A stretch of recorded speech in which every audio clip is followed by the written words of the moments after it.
La Bible en un an, la 207e journée, le livre d'Ésaïe, chapitre 60, verset 1 au chapitre 62, verset 12. Le livre des psaumes, chapitre 20, verset 1 à 9. Le livre des proverbes, chapitre 19, versets 23 et 24. Les actes des apôtres, chapitre 18, versets 1 à 23.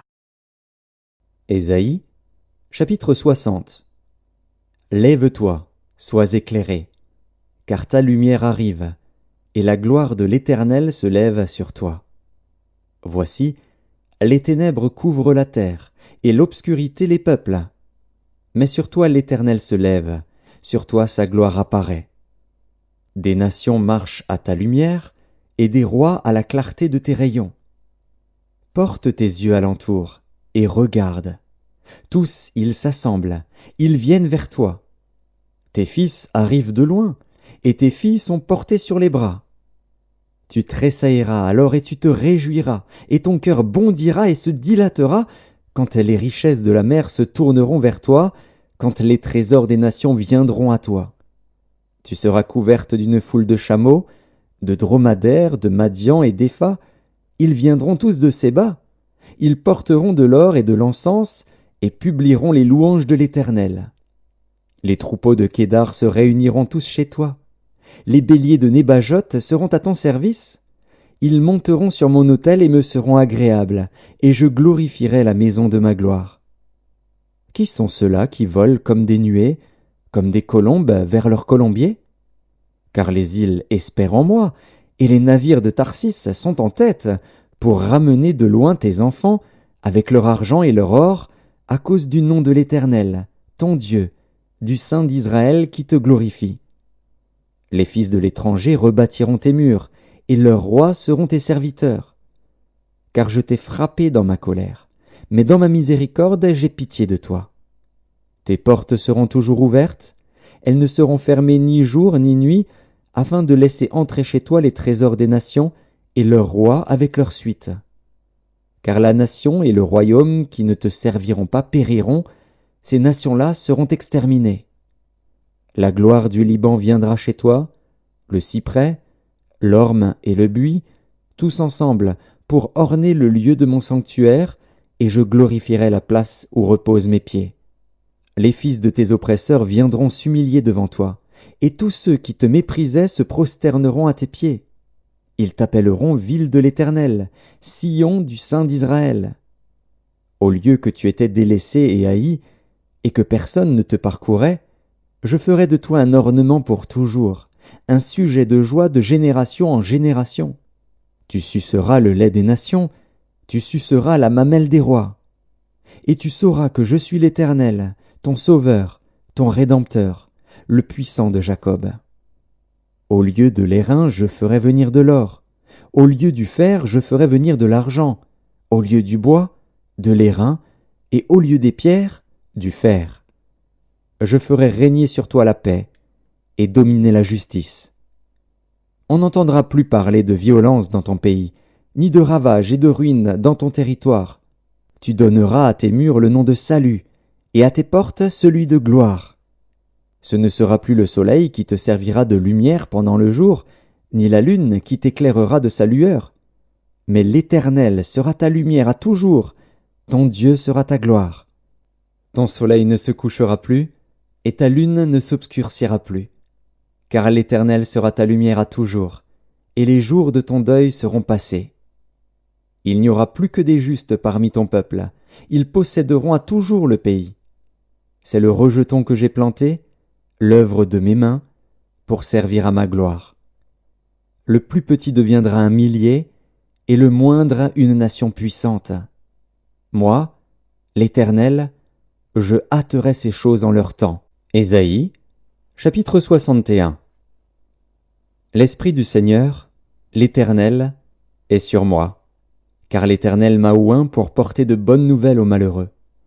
Il m'a envoyé pour guérir ceux qui ont le cœur brisé, pour proclamer aux captifs la liberté et aux prisonniers la délivrance, pour publier une année de grâce de l'Éternel et un jour de vengeance de notre Dieu, pour consoler tous les affligés, pour accorder aux affligés de Sion, pour leur donner un diadème au lieu de la cendre, une huile de joie au lieu du deuil, un vêtement de louange au lieu d'un esprit abattu, afin qu'on les appelle des térébintes de la justice, une plantation de l'Éternel, pour servir à sa gloire.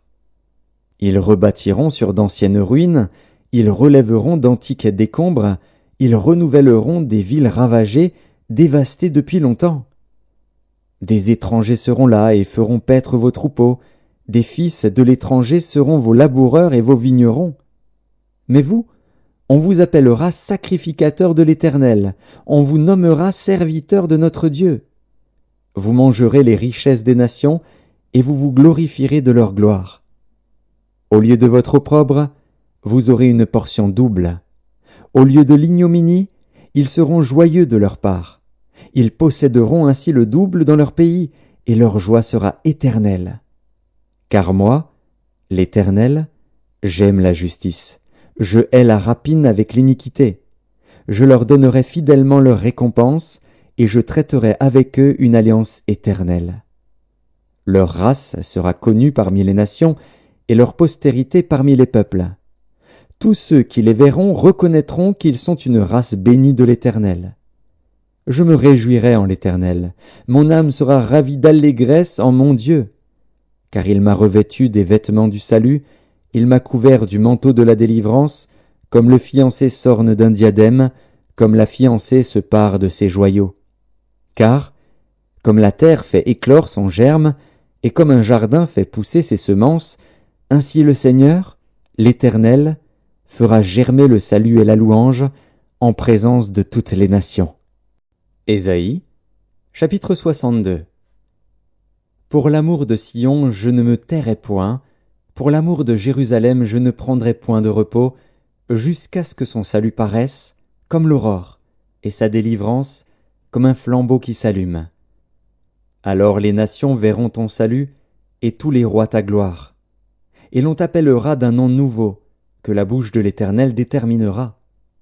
Tu seras une couronne éclatante dans la main de l'Éternel, un turban royal dans la main de ton Dieu.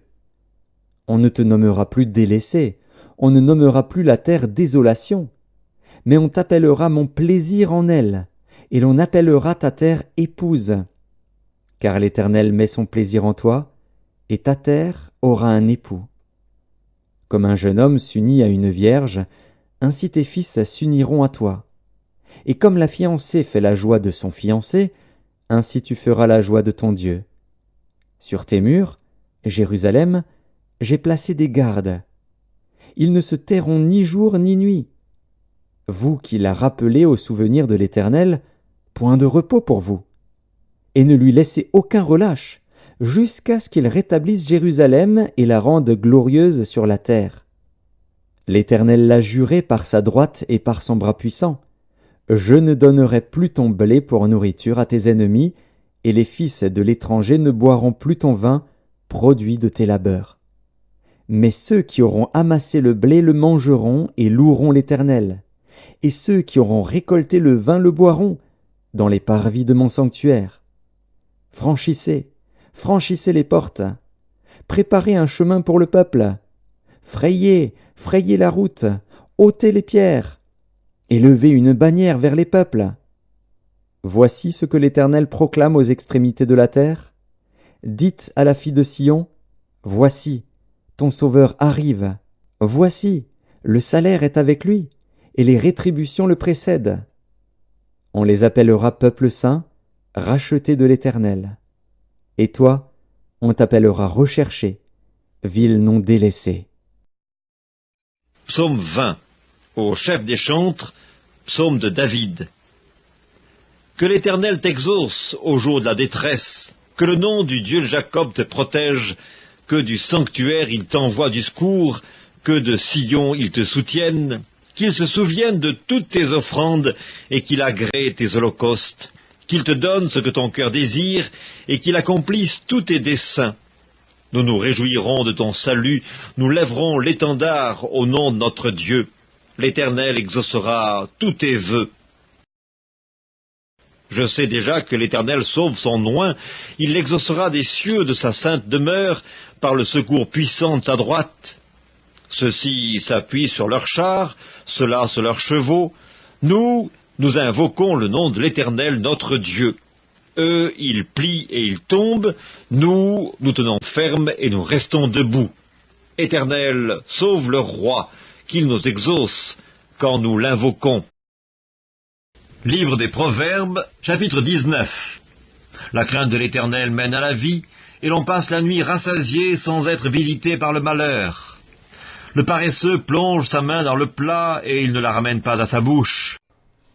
Les Actes des Apôtres, chapitre 18. Après cela, Paul partit d'Athènes et se rendit à Corinthe. Il y trouva un juif nommé Aquilas, originaire du Pont, récemment arrivé d'Italie avec sa femme Priscille, parce que Claude avait ordonné à tous les Juifs de sortir de Rome. Il se lia avec eux, et, comme ils avaient le même métier, il demeura chez eux et y travailla. Ils étaient faiseurs de tentes. Paul discourait dans la synagogue chaque Shabbat, et il persuadait des Juifs et des Grecs. Mais, quand Silas et Timothée furent arrivés de la Macédoine, il se donna tout entier à la parole, attestant aux Juifs que Jésus était le Christ. Les Juifs faisant alors de l'opposition et se livrant à des injures, Paul secoua ses vêtements et leur dit « Que votre sang retombe sur votre tête, j'en suis pur. Dès maintenant, j'irai vers les païens. » En sortant de là, il entra chez un nommé Justus, homme craignant Dieu, et dont la maison était contiguë à la synagogue. Cependant, Crispus, le chef de la synagogue, crut au Seigneur avec toute sa famille, et plusieurs Corinthiens qui avaient entendu Paul crurent aussi et furent baptisés. Le Seigneur dit à Paul en vision pendant la nuit, « Ne crains point, mais parle, et ne te tais point, car je suis avec toi, et personne ne mettra la main sur toi pour te faire du mal.